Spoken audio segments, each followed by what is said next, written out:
The Braves tried to rally late, but the Braves bullpen just could not hold Kansas City off the board in a 9-6 Royals victory.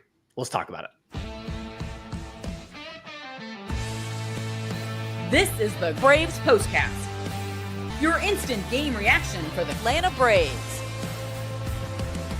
Part of the Locked On Podcast Network, your team every day.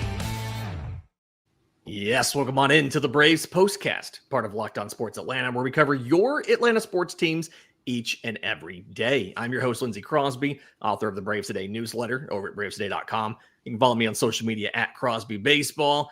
Fella in the blue shirt there is Jake Mastroianni, host of Locked On Braves. You can follow him on social media at Shortstop Ball. Make sure you're subscribed to Locked On Braves wherever you get your podcasts. He dropped an episode during this game, just kind of talking about the trade deadline coming up later this week.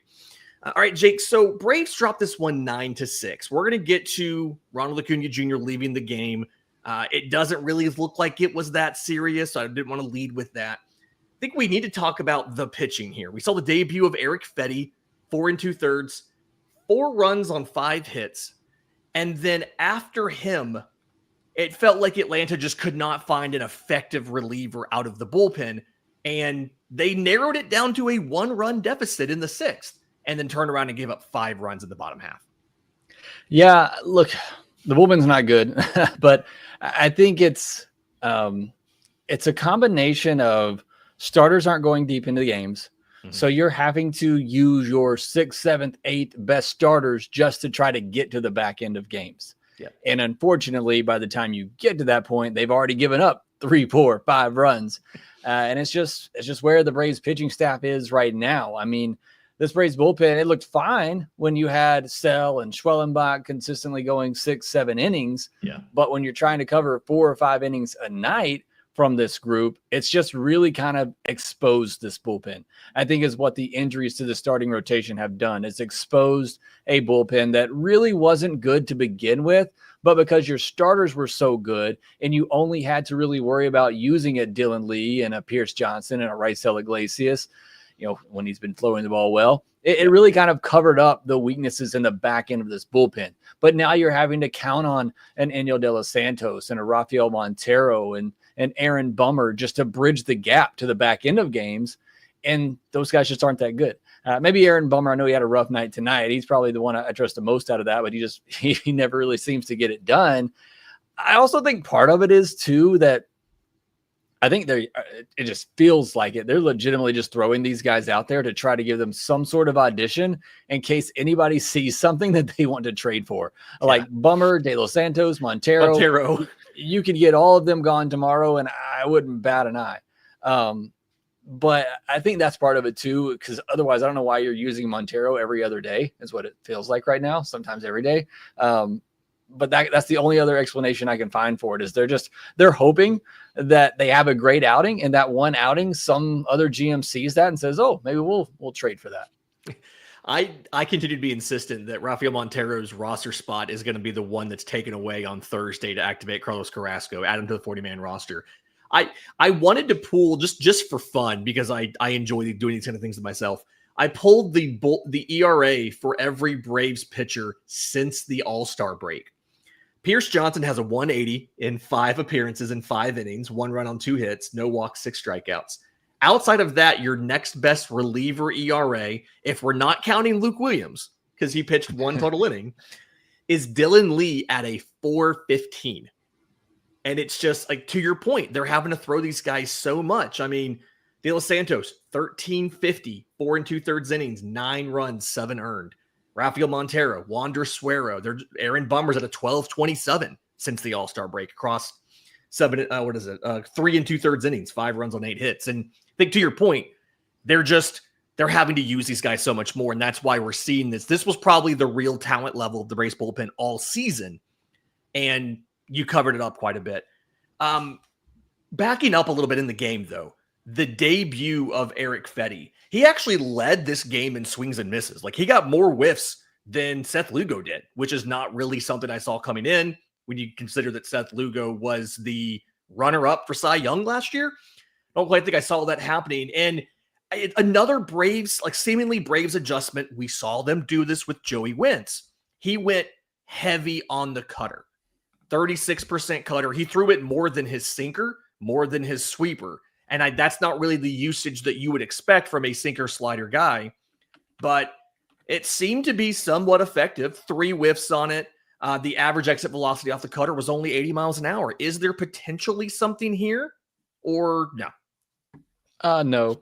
But, I mean, look, I think you're hoping getting Erick Fedde that you're going to find somebody that can give you at least 5 innings every time out. He gives you 4 2/3 this time. And I think part of that is just he hasn't thrown a lot of pitches. He hasn't thrown more than 90 pitches since June 7th.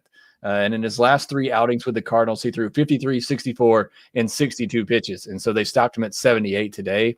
But I would imagine that going forward, it's a guy that they're really just is going to help them avoid that bullpen and help them not go into that bullpen, even if he's giving up 4 or 5 runs like he did tonight. I really just think they're hoping that Erick Fedde is a guy that can give them 5 to 6 innings every time out and just help save the bullpen. And he did a pretty good job of that. Like I said, they took him out pretty early at 78 pitches, but I think part of that is just because hadn't pitched in a little bit, and his last few appearances with the Cardinals, he didn't throw too many pitches. Yeah, kind of like a Joey Wynn situation where they've been stretching him out in games, and so he's been going 3 2/3, 4 innings, 4 1/3, things like that. We'll see what he can do in his next start. All right, in just a second, I do want to talk about the offense. I want to spend a little more time here because we did see some pretty good stuff, and I think it's worth discussing. Plus, we can talk about what we know about Ronald Acuna Jr. And where we're going to go from there. We'll do that next right here on the Braves Postcast. Today's Postcast is brought to you by Game Day Hue, and so is this hat I'm wearing. For Braves fans like me, this one hits the mark because Game Day Hue makes clean, no logo gear with team-inspired colorways for every pro and college fan base. It's all about letting your colors speak for you. No giant logos, just smart, versatile styles that work on game day, on the course, or anywhere in between. I like to wear mine, like if I'm out running errands, I can just throw it on. It doesn't replace all of the different logo, the Brave stuff that I have. It's just a little something different I can do if I want to be a little more subtle, like maybe if my team's in the middle of a stupid losing streak. It's not just hats. Check out the split shade gloves made for the golf course. It's the perfect gift for the fan who has everything. Right now, you can get 15% off with code MLB15 at GameDayHue.com. That's GameDayHue, HUE.com. The code even stacks on bundle deals. So now's the time to load up. Let your colors talk because colors speak louder than words. That's GameDayHue.com, code MLB15.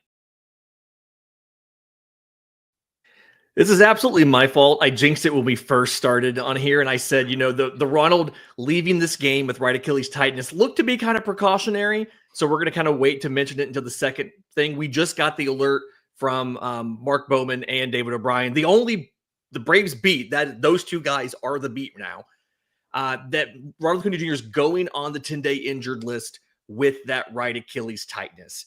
He never really looked right all game running. There was the Michael Garcia double that was called back on review in the right field corner. He wasn't really moving that well to get to that. He grounded out to Bobby Witt Jr. and was really kind of slow out of the box and not really running that hard. And now this. I was going to ask you about the assertion I saw on social media saying that the Braves should just kind of shut Ronald down for the season and audition a Carlos Rodriguez or somebody like that. Do you feel like they should work to get Ronald back, or is this something where it kind of suggests to him, hey, you're on 10-day IL. If it takes the full season, that's fine. We'll let you play winter ball to catch up. Yeah, I think it's a matter of the severity too. Part of me, the optimistic side of me, still thinks this is just mainly precautionary, and it's why push it in a lost season for your star player. And if he's got any type of injury like that, just go ahead and put him on the shelf for 10 days. I think you still want to get him back at some point, even if it's just for 3 or 4 weeks in the last month of the season, just to, have that good feeling going into the offseason. Like we've talked about with some of the pitchers, even if Chris Sale or Spencer Schwellenbach, Ronaldo Lopez, all the guys that are on the IL right now, even if they just come back and throw a handful of innings, just that idea of feeling good going into the offseason and feeling healthy. So look, I hope it's nothing major, and I hope it is just precautionary and he's on the IL for 10 days and he comes back and plays the rest of the way, because I need every excuse possible to watch this team right now, and Ronald's the biggest reason for it. No, wait just a second. You're leaving on vacation tomorrow. So part of me wants to blame you for this, Jake, because now I have a half a week of Postcasts with no Ronald Acuna Jr. and no Jake Mastriani. No, what have I done to the baseball gods? You're the one that jinxed it in the beginning. Don't try to blame it up on me. Okay, you're the one that said it was nothing. Deal. And this is now. Here's the thing: when they put in Eli White, he actually picks up 2 hits and scores a run in this game. I know that he has an RBI, he has a run, he gets 2 hits. I was wondering about, is there a way to potentially maybe clear another 40-man spot by offering Eli White to somebody at the deadline? I don't think they do that now, but I do feel like this is the other opportunity you have to maybe call up a Carlos Rodriguez out of AAA, see what he has. He's been with Gwinnett the whole year. He's been pretty decent. Is this something you just play Eli White every day and you just use whatever outfielder, or do you legitimately call up the youngster and give him some run in right field? I think it depends on the length of Ronald. Like, if it's only going to be 10 days, you probably just run with Eli White and let him fill it in. I mean, Eli White's out of options, but he is under control for a few more seasons. So there's a chance he's still part of this team on the bench as a 4th outfielder and a pinch runner. But if it's going to be a longer stint, I don't think there's any hurt in calling up Carlos Rodriguez, who I think's still on the 40-man roster already. So you wouldn't have to clear a spot for him. And at least just seeing what he can do. I'm not all that. I don't think he's anything more than what Eli White is, just a 4th outfielder, good contact and all that. But it wouldn't hurt to at least see what he can do and give him that opportunity if it's going to be a longer thing for Ronald. But otherwise, you probably just run Eli White out there until Ronald's back. How damning is it that we've done all of this and we haven't once asked about, do you call up Jared Kelenic? Like, we haven't even discussed it being a possibility. I just talked about it on the podcast I recorded during the game, that I kind of hope he's traded at this deadline. Like, for whatever it is, we just need to be done with that debacle, because that's what it is at this point. If he's not going to be traded, he's going to be non-tendered this offseason. He's already in arbitration. He's making over $1 million. They're not going to give it to him again. Okay, outside of that, though, Atlanta picks up 14 hits. They do only score 6 runs, which is a little frustrating. 3 for 14 with runners in scoring position, 5 walks, not 14 like last night. But you get really good games again from Michael Harris, 3 for 5 with a triple. He doesn't strike out, scores a run. Marcell Ozuna goes 2 for 4 he hits the homer. He gets 3 RBI. He draws a walk as well. Has anybody across baseball done more in the last 3 days to improve their trade value as Marcell Ozuna? Yeah, I mean, it's crazy. We're obviously, creatures of what's happening now. But I mean, coming into this week, I thought, I don't even know if they can trade him. I did a whole podcast saying, did they have anybody of value to trade?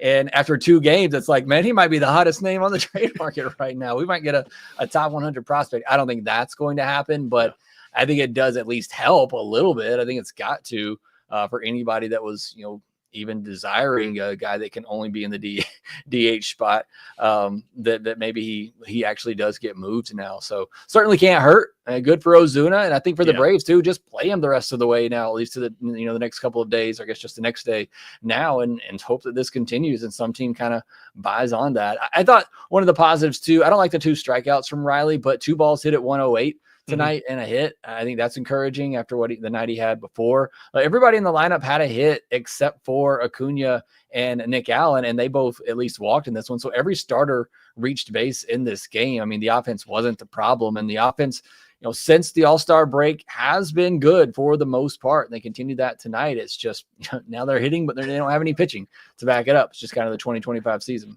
Yeah, and I actually was asked on a radio hit today. They said, like, are the injuries the story of this season? And I said, well, you kind of have to keep in mind the offense wasn't good when the pitching was healthy. Now that the offense is better, if you still had these pitchers, if you still had Sale and Schroenbach and everybody healthy and doing what they were doing, I think this would be a situation where you could potentially try to push for, a late, you'd have to have a Detroit Tigers of 2024 surge late to make the postseason, but you could theoretically still try to do it. This is The offense has been coming around and has been getting better. Like you said, you've been saying a lot. We're looking forward to 2026. And that's a thing we can take because a lot of the improvements, Michael Harris's improvements, are tangible. Ozzy's seemingly he's cut down on the pop-ups. That's not nearly as big of a problem. He's shown a little better power. So that's looking better. But to your point, now that Ronald's out, I mean, we have a lot of things we have to work on, and it's an evaluation period for a lot of these guys. So we'll see what happens. Series finale tomorrow. Joey Wentz goes for Atlanta at 2:10 p.m. We do not know who Kansas City is starting. It's a TBD last I saw. If you saw it in the last 15 minutes, drop it in the chat. We'll mention it before we get out of here. But in the meantime, again, this is a 9-6 loss by the Braves to the Kansas City Royals. Series is tied at 1. Finale is tomorrow.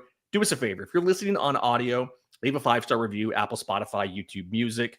If you're watching on YouTube, subscribe to both Locked On Braves and Locked On Sports Atlanta. Leave a comment down below exactly how many vacation days you think Jake has left this year, because he's gone on a couple of these now during baseball season. The person who's closest will read it. I'll read it on tomorrow's show since Jake won't be here and he can't stop me. For Jake Mastroianni, I'm Lindsay Crosby. This has been the Braves Postcast.